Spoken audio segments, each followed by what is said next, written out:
Winter wrapped Durango, Colorado in a white silence so deep it felt like the world had stopped breathing. At -10 degrees Celsius, the cold didn't just hurt, it erased. In the empty night, two shadows moved through the drifting snow, a wild German shepherd mother and a tiny puppy fading fast in her wake. She didn't have strength left for a howl. She had only one desperate idea: find a door, find a light, find mercy, before the last heartbeat slipped away. 0028. A lone Navy SEAL opened his cabin door and froze. Not at danger, at pleading. The German shepherd wasn't begging for food. She was begging him to follow, to save her pup before it died in the snow. He pulled the little body into the firelight, not knowing the puppy carried a shaved patch and a needle mark, signs of something darker than the storm. 0056. Where are you watching from? Drop your location in the comments, like this video. Subscribe to the channel and follow the full story with us. Snow strangled Durango, Colorado under a hard blue night. The wind scraped the pines and the cold sharpened every sound into something that could break. Ryan Mercer stood alone in a one-room cabin on the ridge line where the forest began and the town's lights ended. He was 38, American-born, with a long, lean build that looked carved rather than trained, 6'1", shoulders broad, but not swollen, the kind of strength that came from years of moving with purpose. His face was angular and weathered in a controlled way: high cheekbones, a straight nose that had healed slightly off-center, and a jawline that suggested a man who had said no more times than he'd said please. He kept his dark brown hair close on the sides and slightly longer on top, always neat, always practical, like he still expected an inspection. A faint scar crossed his right eyebrow, thin as a pencil line. He wore a trimmed shadow of stubble that never became a beard, not from vanity but from habit, clean enough to look disciplined, rough enough to admit he didn't care anymore. His eyes were gray-green, restless, even when his body stayed still, and when he looked out a window, it was with the same scanning patience he'd carried overseas. The Navy SEAL years had left him with a quiet economy of movement and a constant awareness of exits, angles, and silence. The part that had left him wasn't the training, it was the idea that there would always be a team behind him. Inside the cabin smelled of wood smoke and old coffee. A cast iron stove ticked softly as it cooled, like a heart that refused to stop working even when it was tired. A single framed photograph sat face down on the shelf beside the stove. Ryan never admitted what it was to anyone because there was no one to admit it to. He told himself he didn't need the past in his line of sight, but the truth was simpler. Looking at it made his throat tighten, and he hated anything that made him feel out of control. Loss had taught him that control was a kind of prayer, one he could actually perform. He rinsed a mug he hadn't finished. He'd forgotten to drink it again. The water was so cold it stung his hands, but he didn't flinch. He'd learned long ago that pain was information. Grief, too, though he treated that one like a fire he kept banked under ash. He lived quietly, did occasional repair work for neighbors in town, and said very little in public. People in Durango called him polite, the way small towns do when they mean private. A few thought he was unfriendly. Ryan didn't correct them. If they didn't come close, they couldn't be taken from him. That was the rule he'd built his life on after the phone call that changed everything. The wind pushed snow against the windows like handfuls of salt. He shut off the faucet and stared at his own reflection in the dark glass. For a moment he didn't see his face. He saw the shape of a man who'd survived too much and didn't know what to do with the extra days he'd been given. Then the sound came. Not a knock like a fist, not the thud of a branch. Something smaller, sharper, the rapid scrape of claws on wood. It was polite in its desperation, like someone trying not to offend the door while begging it to open. Ryan's body reacted before his thoughts did. He turned shoulders, tightening left hand, dropping instinctively toward his hip, where a holster used to sit. Old muscle memory, useless and alive. His pulse quickened not from fear but from readiness, an ancient switch flipping in a man who'd tried to unplug himself. He stepped to the door and listened. The scratching stopped. Then came a single soft tap paw against wood. A pause. Another tap, like punctuation, like a sentence asking to be read. He pulled the door open, and the cold hit him like a slap from a god who didn't believe in mercy. Snow blew in across the threshold, and the porch light revealed three dark shapes in the swirling white. The first was a German shepherd standing rigid at the edge of the light, half swallowed by wind-driven flakes. She was large, close to full-grown, maybe 3 to 4 years old, but she carried herself differently than any pet Ryan had seen in town. Her build was athletic and hard, a working body sharpened by hunger and distance. Her coat was black and tan, thick with winter underfur, but matted along the chest and shoulders with ice and burrs, as if the forest had been trying to keep her. Her ears stood high and alert, and her amber eyes were too intelligent for comfort, eyes that measured Wade decided. A thin old scar ran along the bridge of her muzzle, pale against dark fur. She did not bark. She did not wag. She stared straight at Ryan as if she'd been sent to evaluate whether he was worth the risk. Ryan exhaled once slow. "You're not lost," he murmured, voice low, the tone he used for men on the edge of panic. The shepherd's nostrils flared. She caught his scent, then glanced down and to her left. Only then did Ryan see the second shape, a small, trembling lump of fur half buried in the drift near the step. A puppy German shepherd by the coloring, but very young, maybe 6 to 8 weeks old, its body too still, its breath too faint to be sure. The pup's coat was damp and clumped whiskers, frosted white eyelids fluttering like a dying candle.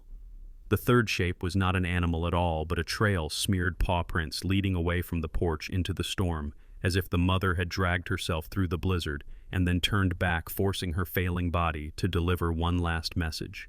Ryan's throat tightened.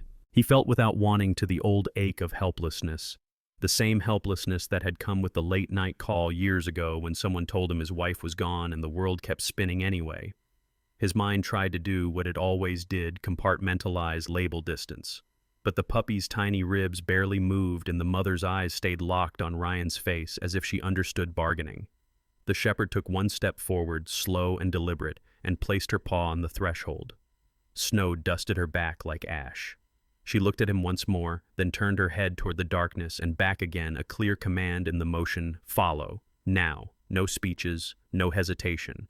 Ryan didn't think of himself as a rescuer. He thought of heat. He thought of circulation. He thought of how quickly cold stole life when it was allowed to. He crouched and reached for the puppy, and in that instant the mother's lips lifted not into a snarl, but into a warning so controlled it was almost military. Ryan froze, eyes, soft hands open. He understood that this was not fear. It was responsibility. "I'm not here to take," he said quietly. "I'm here to keep it alive." The shepherd held her breath, then lowered her lips back over her teeth. Permission, not trust. Ryan scooped the puppy against his chest, feeling how terrifyingly light it was, how the body barely fought gravity. He tucked the pup inside his jacket skin to fabric warmth to cold, and the mother watched every movement like a guard watching a stranger handle a fragile relic. Ryan stepped backward into the cabin, keeping his body angled so the mother could see his face. He didn't shut the door. He didn't want to trap her. He simply opened the cabin's warmth like a doorway in a myth, one that asked for courage to cross. The shepherd hesitated at the threshold, wind pushing at her fur, the forest calling her back. Then she crossed into the light, and the porch became empty behind her, erased by snow. Ryan felt something shift inside him, small but undeniable, like a locked room cracking open. He looked down at the puppy tucked against his heart, then back at the wild-eyed mother who had knocked on his door as if doors could still mean salvation. Outside, the storm kept roaring like it had always roared. Inside, 3 breaths arrived and demanded to matter. Ryan Mercer did not close the cabin door right away. He let it hover half open, a boundary offered instead of enforced because the wild German shepherd had crossed into his light on a loan of trust, not a surrender. The stove's heat rolled outward in slow waves, and the mother stood just inside the threshold like a sentry carved from snow, and her paws planted wide for balance, her breath coming in quiet, controlled bursts. Up close, she looked even more feral than she had on the porch, black saddle, dark as wet ink tan legs, dusted white burrs stitched into her coat, like the forest had tried to claim her. Her ribs were not sharp, but they were visible beneath thick fur and athlete's leanness, not a starving dog's ruin.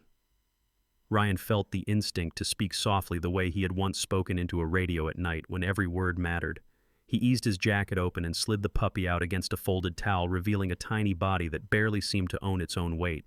The pup's paws were stiff, the pads pale with cold, and its chest lifted in shallow, uneven sips of air. Ryan's hands scarred steady, the hands of a man who'd learned to treat panic like a contagious disease. Moved automatically. He wrapped the puppy, pressed it gently against the warmest part of his own torso, and angled its head so its airway stayed open. The mother's amber eyes tracked everything with sharp mathematical focus, but she did not lunge. She watched as if memorizing his technique, as if deciding whether this human was useful or dangerous. Ryan felt something prickle in his own chest, not fear, recognition. He had lived with men who didn't relax until they understood every hand in the room. This dog was built the same way. He knelt by the stove and set another blanket down, then offered the mother the back of his hand to smell without forcing closeness.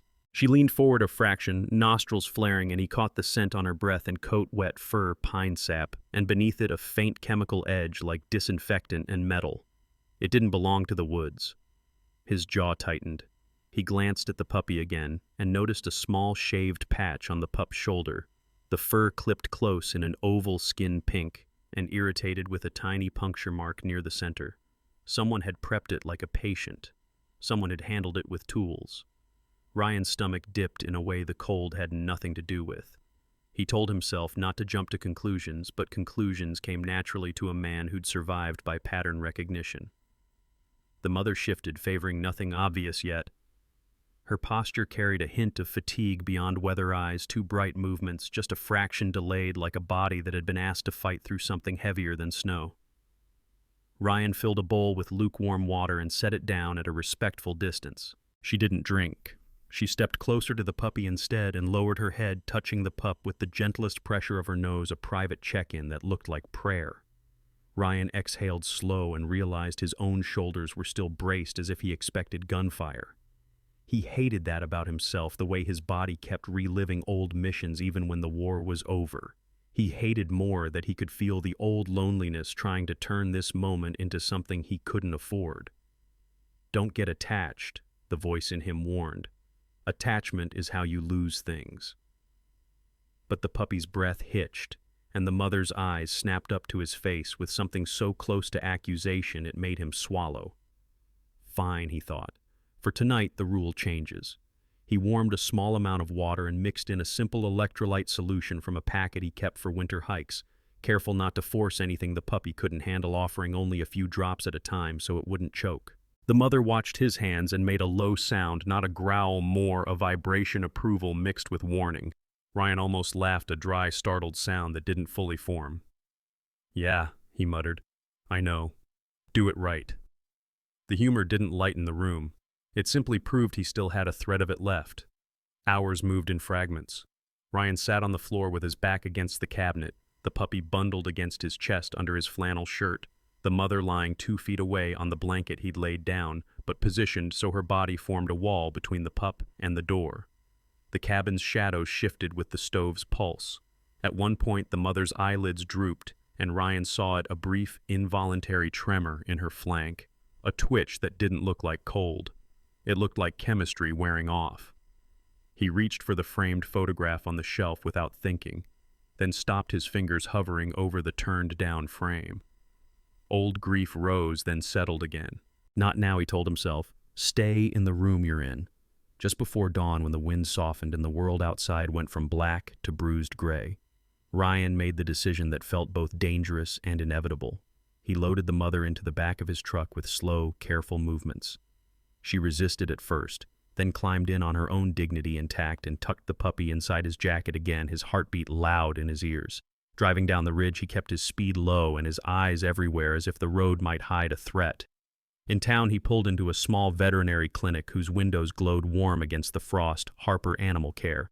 Inside, the air smelled of clean linen and antiseptic, the kind of order that promised the world could be repaired.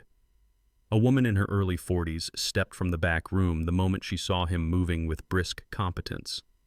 Doctor Emily Harper was American-born, average height, wiry in a way that suggested long days and little sleep, with chestnut hair twisted into a practical knot and a face sharpened by focus but softened by kind eyes. She wore thin-framed glasses and navy scrubs under a fleece jacket, and she had the calm voice of someone who didn't waste emotion on surprise.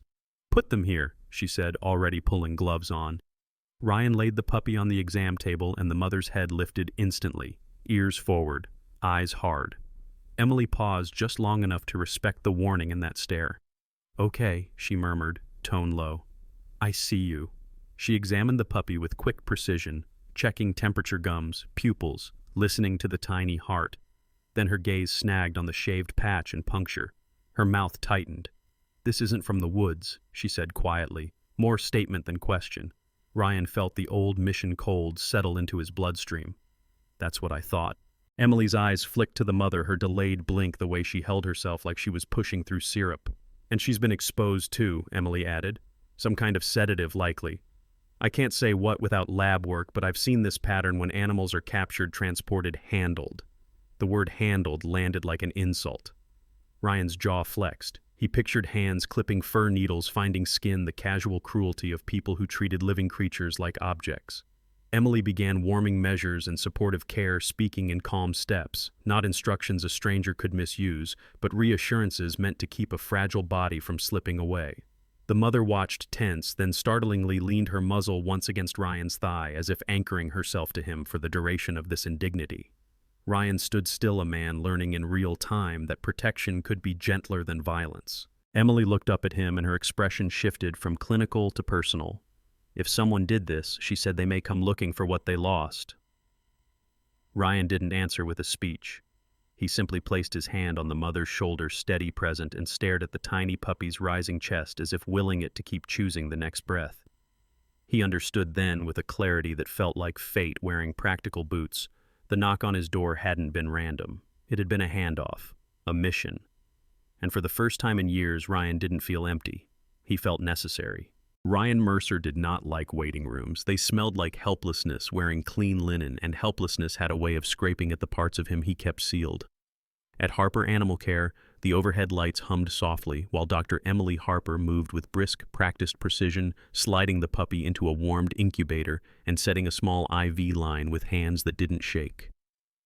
The German Shepherd mother, still unnamed, still wild, stood rigid beside Ryan's knee, her head angled toward the glass like a guard watching a battlefield through a visor.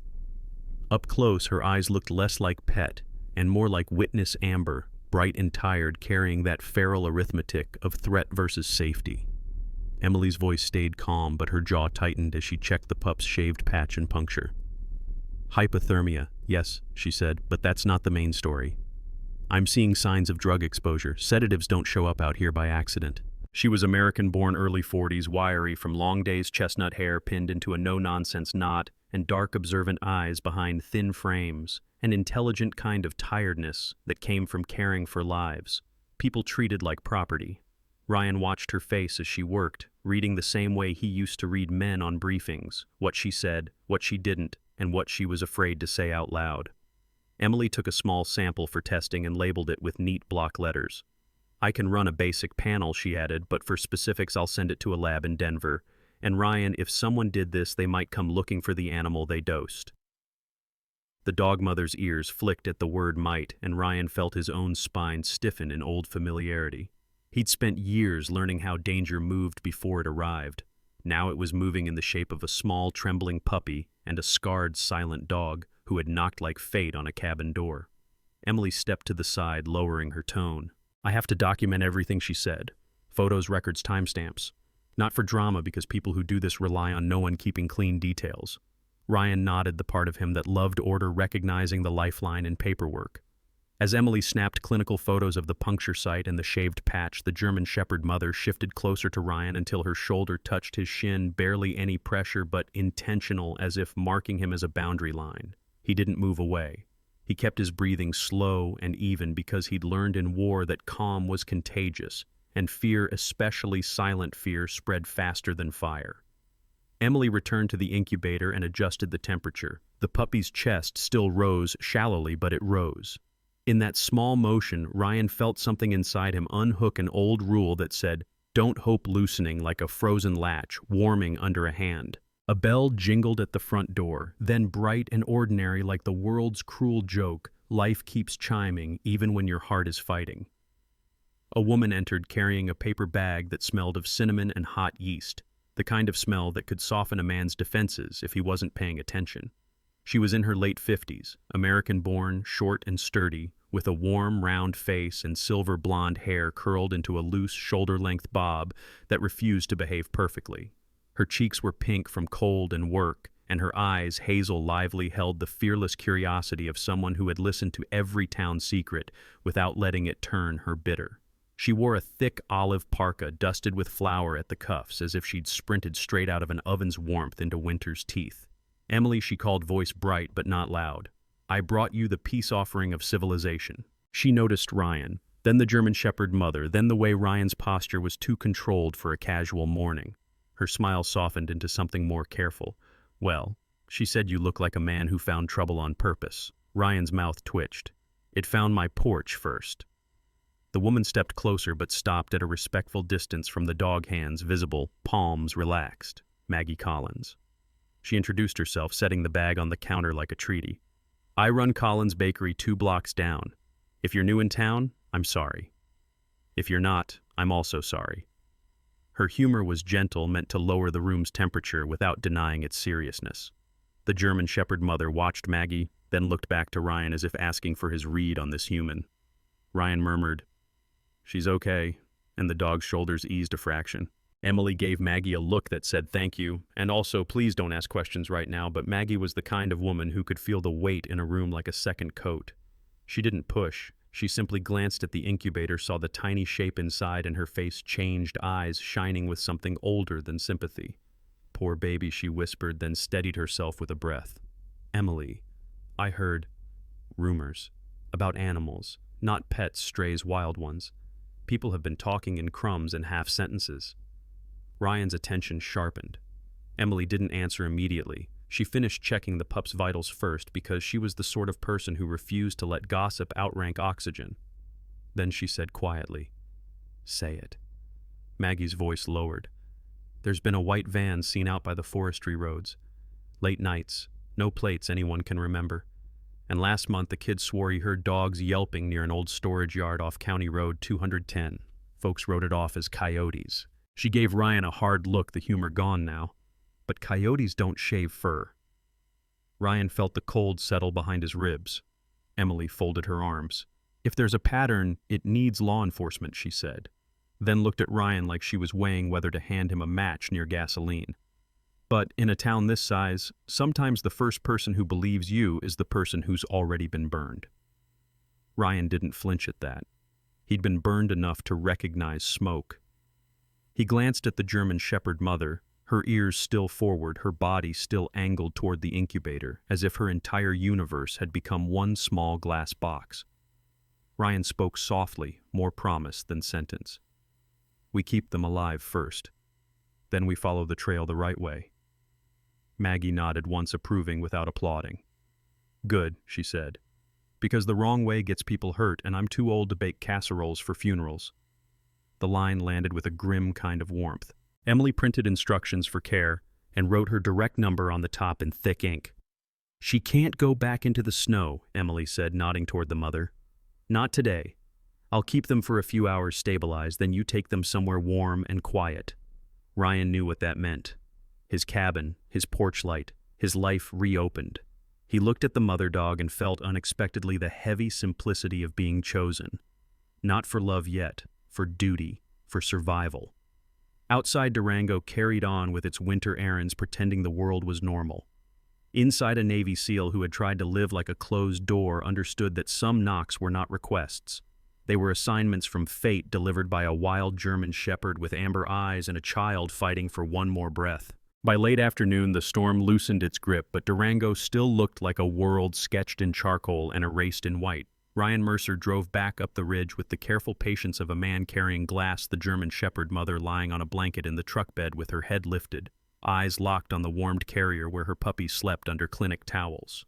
The dog's presence filled the vehicle the way a law fills a room, silent, absolute, non-negotiable. She was still unnamed, but Ryan could feel her identity in the set of her shoulders, wild, disciplined, and wary, like an animal that had learned the cost of trusting the wrong hands. Her coat had begun to dry black along the spine like poured ink, tan legs dusted with salt-stiff snow, and when the wind hit her she didn't flinch, only narrowed her eyes as if the weather was merely another adversary to be managed. Ryan's own face stayed composed, but inside he felt the old internal machinery turning, threat assessments, contingencies, the quiet fury of someone who recognized predation disguised as procedure. Back at the cabin, he set the carrier beside the stove and left the door unlatched again, offering the mother choice instead of captivity. She stepped inside on her own, circling once with the measured caution of a soldier entering a room she didn't control, then positioned herself between the puppy and every possible angle of approach. Ryan taped Emily Harper's care instructions to the cabinet like orders on a wall, set alarms on his watch, and built a warm nest that kept the puppy close to heat, but safe from direct burn. He didn't talk much. When he did, his voice was low and steady, the tone he'd once used to keep men anchored when their bodies wanted to quit. The puppy, 6 to 8 weeks old by Emily's estimate, made thin, sleep-drunk sounds and twitched its paws like it was running through a dream it hadn't earned yet.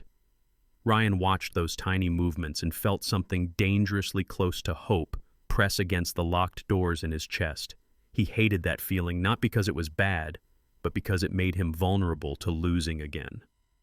The mother dog's gaze tracked him every time he approached the carrier, and each time he moved slowly enough to prove he wasn't another pair of rushing hands. When he warmed electrolyte water and offered a few drops, she didn't interfere. She simply watched his fingers like she was memorizing his method file by file for future judgment. A sudden clink his spoon tapping the mug made her stiffen, a full-body snap of attention that looked like pain wearing a uniform. Ryan froze, set the spoon down on a folded towel to silence it, and saw the tremor in her flank again, not from cold but from chemistry and memory.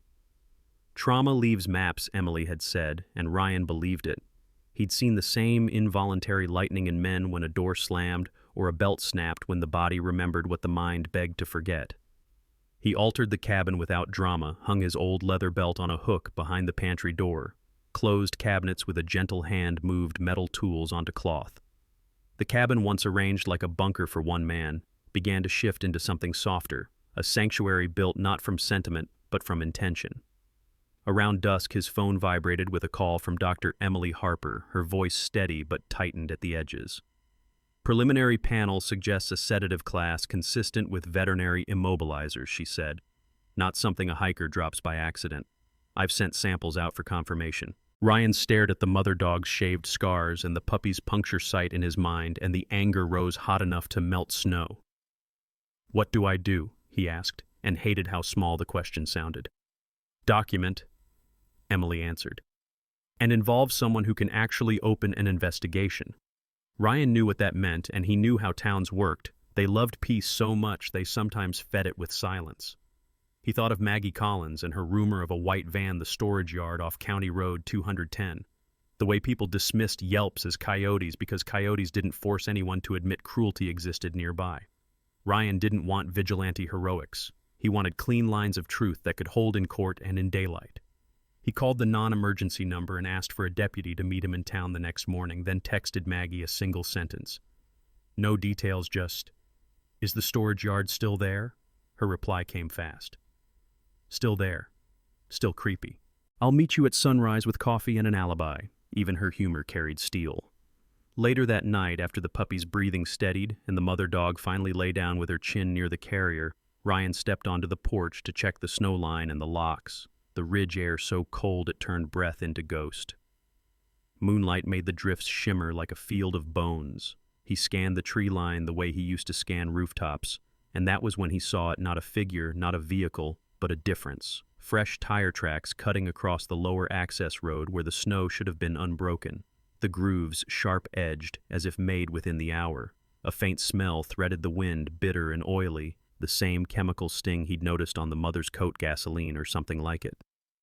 Behind him, inside the cabin, the German Shepherd mother rose without sound and came to the door.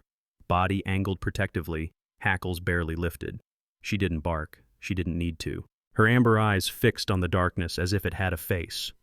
Ryan's heartbeat slowed into that strange, disciplined calm he'd worn in worse places, and he understood what Emily's warning really meant. Whoever had dosed these animals hadn't lost a pet. They had lost evidence that could bite back. Ryan didn't step into the open. He turned off the porch light, drew the curtain a fraction, and kept his voice low as he whispered to the dog, to himself, to the fragile life behind her. "Not tonight. Tonight, we keep breathing." The mother dog didn't look at him, but she stayed close enough that her warmth touched his leg, a silent agreement in the language of survivors. Outside, the wind moved through the pines like a cautious thief, and somewhere below an engine sound seemed to exist for half a second, and then vanish as if the night itself had learned how to hide. Morning arrived in Durango, like a cautious apology, sunlight thin and pale over the ridge, the snow glittering as if the night's threats had only been a bad dream. The mountains refused to confess. Ryan Mercer slept in fragments, one ear tuned to the stove's ticking, the other to the quiet weight of the German shepherd mother stationed near the door. When the alarm on his watch chimed softly, he woke instantly, heart already arranged into readiness, then felt something unfamiliar relief. The puppy's breathing in the carrier had deepened overnight, not strong yet, but steady enough to argue with death. Ryan crouched, checked gums and warmth the way Emily Harper had taught him, and whispered, "Good, stay with me."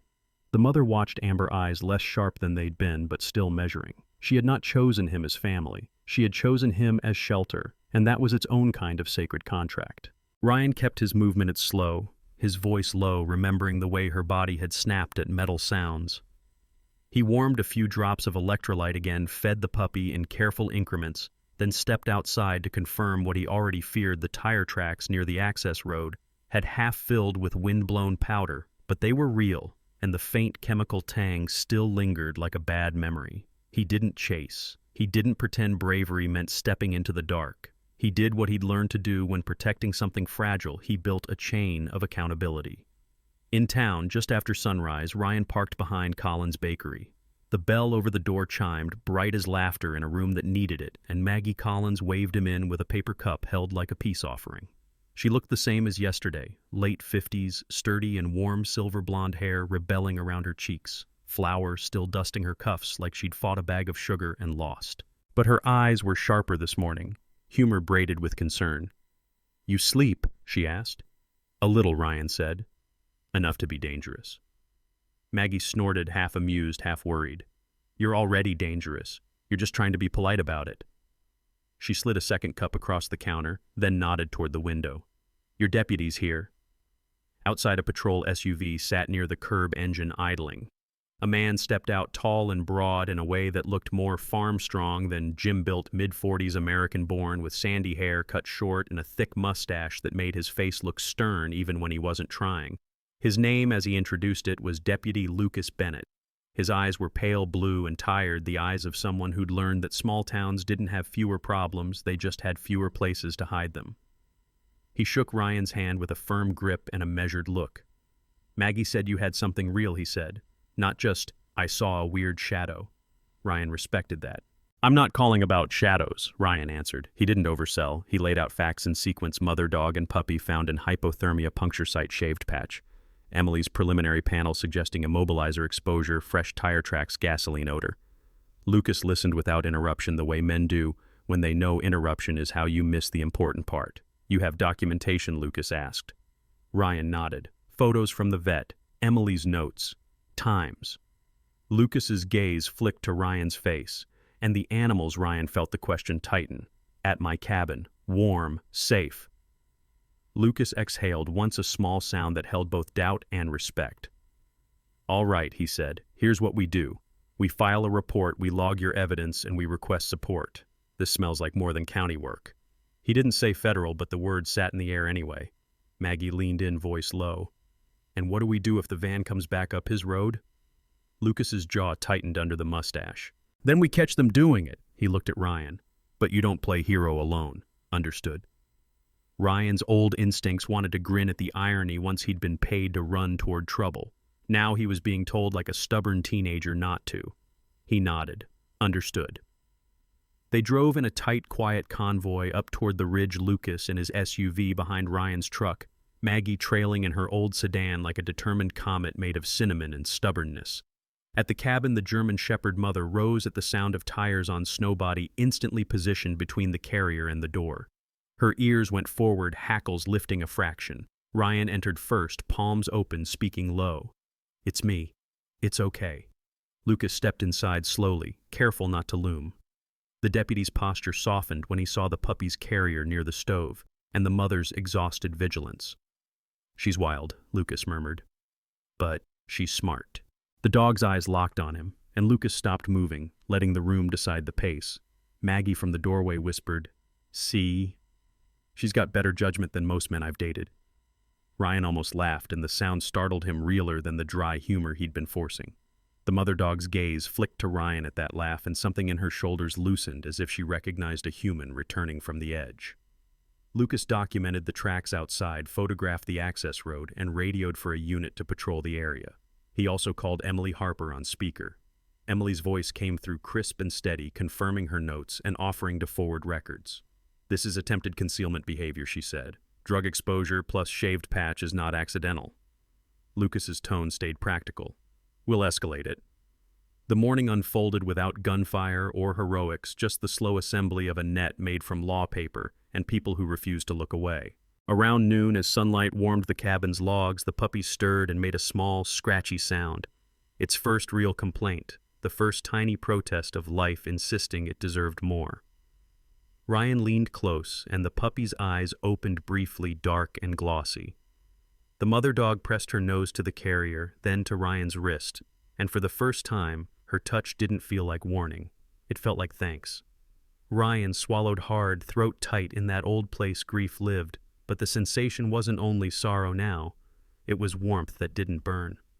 Maggie set a small paper bag on the table. "Biscuits," she said, "for when your heart remembers, it's allowed to eat." Lucas took his hat off, rubbing the back of his neck. "We'll keep a patrol up the ridge," he promised. "And Ryan, if this turns into an investigation, you'll need to be ready to testify." Ryan looked at the dog mother, at the puppy blinking in fragile stubbornness, and felt purpose settle into him like a steady weight. "I can do accurate," he said. "I've done worse." The German Shepherd mother lowered herself onto the blanket by the stove, curling around the carrier as if the cabin were finally a den and not a battlefield. Ryan sat on the floor beside her, careful not to invade, and let his hand rest on the warm wood a few inches from her paw. After a long moment, she shifted and placed her paw so close their warmth almost touched. Not possession, not surrender, just proximity. Outside, the snow melted in tiny rivulets and sunlight poured through the window in a quiet stream. Ryan turned the framed photograph on the shelf face up, not as a wound reopened, but as a light allowed to stay. Then he looked down at the two living reasons his door had opened, and he smiled small and true, as if he'd finally learned the simplest kind of courage to keep making room. Some miracles don't arrive with thunder. They don't split the sky or shake the ground. Sometimes a miracle comes as a quiet knock in the middle of winter, 3 lives trembling on a doorstep and one tired heart being asked to open again. Ryan didn't set out to be a hero. He simply chose the next right thing, warmth instead of indifference, care instead of turning away, truth instead of silence. And in that ordinary choice, something holy slipped into the room, like God whispering, "This is how I still work," through hands that show up. Maybe that's the part we forget in everyday life. God's grace often looks like small actions done with steady love. A phone call made at the right time, a door held open, a gentle voice in a moment of fear, a person deciding to protect what cannot protect itself. If you're watching this today and you feel worn down, lonely, or like your heart has gone numb, remember this: your porch can be anywhere. Your knock can be anything: a neighbor who needs help, an animal in need, a friend who's struggling in silence, a moment where you can choose kindness when it would be easier to scroll past. And when you answer that knock, you might discover the miracle isn't just what you save, it's what God restores inside you. If this story touched you, share it with someone who needs hope today.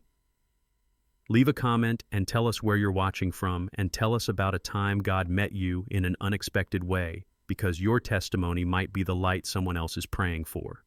And if you want more stories of love, redemption, and second chances, subscribe to the channel and stay with us. May the Lord bless you and keep you. May He place courage in your hands, peace in your home, and light on your path. And when a small miracle finds your doorstep, may your heart be brave enough to open the door.